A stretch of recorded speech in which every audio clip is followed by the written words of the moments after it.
Well, someone who's living it every day, who's there in Israel, is Trey Yingst, and he joins us now. Trey, what do you make of this latest Truth Social post?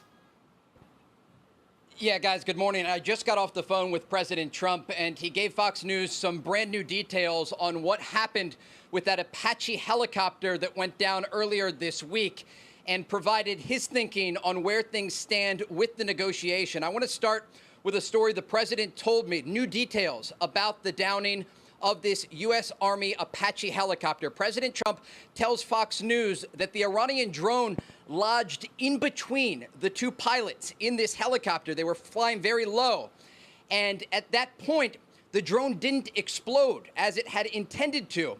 And so these pilots were trying to take down the helicopter with the drone lodged into this gunship without it exploding. And at any moment, it could have exploded, the president told me. And he said it was on fire. There was a lot of heat inside the cockpit of this helicopter. And ultimately, these two pilots were able to take it down into the sea, where ultimately they were rescued for the first time in U.S. military history by an unmanned sea drone. Now, President Trump also talked about the U.S. strikes last night against Iranian radar systems and air defense sites. He said the Iranians had tried to rebuild during the ceasefire their defensive capabilities, but they were unable to stop these U.S. strikes overnight, and they were hammered by U.S. fighter jets. Now, interestingly, President Trump told me that he is getting close to ordering new strikes against Iranian power plants and bridges, because he says the Iranians are tapping the United States along when it comes to the negotiating process. He says the bully of the Middle East is dead.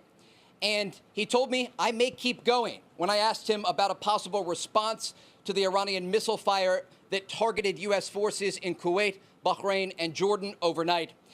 The president said they had a chance to sign a deal and survive, indicating again that he may order new strikes against the Iranian regime in response to their dragging their feet at the negotiating table. Again, though, the latest information that we got from President Trump about that helicopter that went down earlier this week, really a remarkable story. The president called it a miracle. This drone hits the Apache helicopter, lodges between the two pilots. It's on fire, and there's a massive amount of heat coming out of the drone, but it doesn't explode. And these pilots very quickly, within seconds, because they're flying very low, take the helicopter down into the sea. And then ultimately, about 2 hours later, according to U.S. Central Command, they are rescued for the first time in U.S. military history by an unmanned sea drone. Again, the president ordering those strikes overnight to target Iranian radar systems and those air defense sites that the Iranians have tried to rebuild during the ceasefire. They weren't supposed to do that, but the president said just a few percentages of that defensive capability they were able to rebuild. And President Trump says they took out about 55% of what they were even able to rebuild. But just a remarkable story about these U.S. pilots from the Army that were able to survive this ordeal against an Iranian drone lodged into their helicopter. And again, President Trump ordering those powerful strikes overnight to send a message to the Iranian regime that he is not done. And if they are unwilling to make a deal, the president tells Fox News he may keep going. One of the things that would stop him, that stopped him from going back, multiple things. There's people in his administration who is just concerned about the election. I can understand that, and just don't feel we should have been doing it anyway. The other thing was the Gulf states. The Gulf states were getting worried because they were being targeted, and they're worried about their oil and gas, which fuels their economy, pun intended.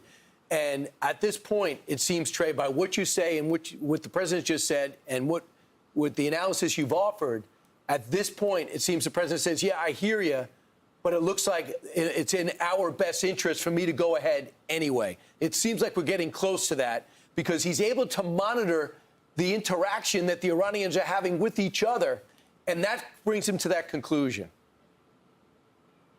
Yes, absolutely. And the president talked about the oil prices around $80 to $90 a barrel. And remember, some analysts said they were going to be at 300. And because of the way that the president has conducted these negotiations, it has reinstalled, I think, faith in these Gulf countries who are responsible for so much of the world's crude oil production and LNG production. Remember, the Qataris account just by themselves for about 20% of the world's LNG production. I've talked with regional sources, and they say President Trump has strategic patience. And he's given the Iranians an olive branch time and time again offering them a chance to make a good faith deal at the table to open the Strait of Hormuz, abandon their nuclear ambitions, get rid of that nuclear dust, and ultimately de-escalate the situation across the region. And the president at the same time has been calling on Gulf allies of the United States, like Saudi Arabia, like Qatar, and others, to join the Abraham Accords. Because the larger vision here for President Trump is to develop an accords that will create peace across the Middle East and have these countries normalize ties with Israel. Because we saw the Israelis striking Iran just a number of days ago in response to the ballistic missile fire toward this country. But what I gathered from my conversation with the president is that he is working to exhaust all diplomatic options. Again, he has given the Iranians a chance at diplomacy, and they haven't taken it. The president said himself, all they had to do was sign, and they could survive. And they've chosen not to do so far. And that is why President Trump told me he is getting close to targeting Iran's power plants and bridges if they are unwilling to sign a deal. He told me he may keep going as it relates to the U.S. strikes overnight.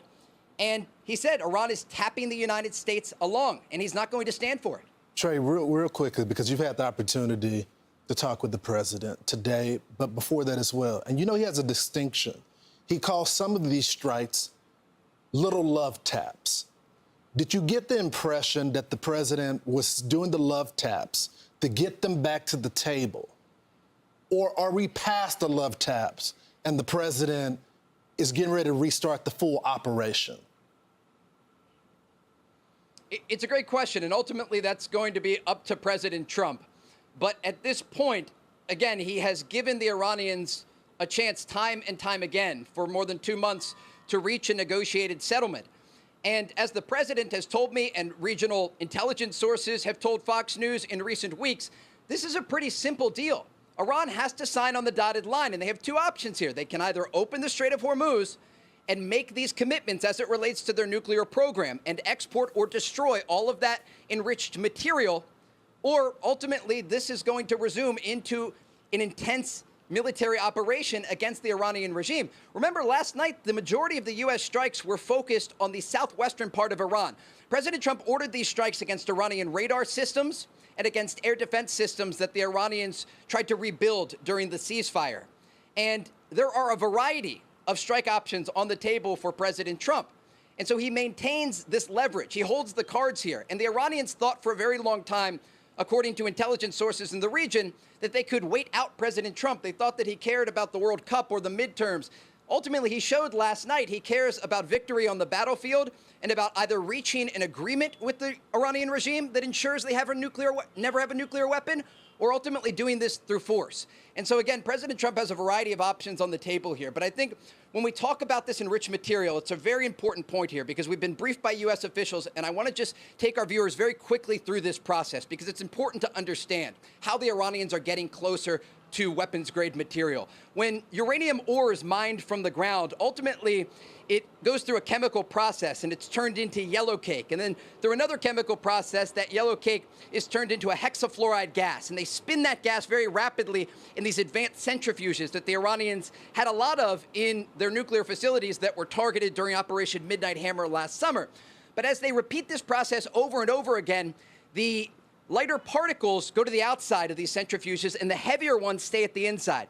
And they repeat the process over and over again, and they increase the purity of this enriched material to around 60% purity. One step further, you get to 90% purity, and that is weapons-grade material for a nuclear bomb. And remember, let's rewind here. Before Operation Epic Fury began, President Trump tried again to give the Iranian regime an opportunity at a diplomatic solution, and their opening position was to tell U.S. Special Envoy Steve Witkoff that they had enough highly enriched uranium to create 11 nuclear bombs. And so the president took them at their word and ultimately ordered Operation Epic Fury to begin. And now, once again, President Trump is trying to give the Iranians an off-ramp over and over, and they're not taking his offer. And that is why President Trump tells Fox News that he may carry on with more strikes against the Iranian regime until they're willing to sign a deal. And he says he is getting closer to targeting Iranian power plants and bridges. Trey, if you missed the beginning of his head, he just talked to the president, and that's what the president was telling him. So we'll see. Thank you so much, Trey. Excellent information. Be sure to like and subscribe for all the Fox News latest on YouTube and catch full shows streaming now on Fox 1.